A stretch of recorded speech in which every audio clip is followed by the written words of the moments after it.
Xidmət etmək hər bir dövlət məmurunun borcudur.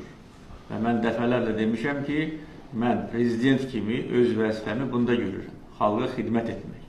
Bir daha vətəndaşlara müraciət etmək istəyirəm. Əgər görsəniz ki, rəhbərlik edən şəxslər əyri yola gedirlər, mütləq məlumat verin.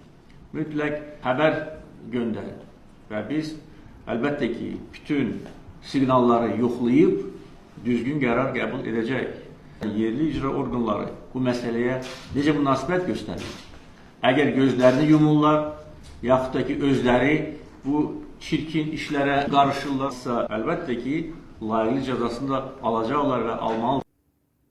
Mən Bağırov Famil Zaydoğoğlu uzun müddətdir Astara rayonunda baş vermiş qanun pozuntusu ilə bağlı bu ərizə müraciətlərimlə ölkə başçısına və ölkənin güc strukturlarına şikayət məktubları yazıram və bugünə qədər də baxılmaz olaraq qalır. Xahiş edirəm.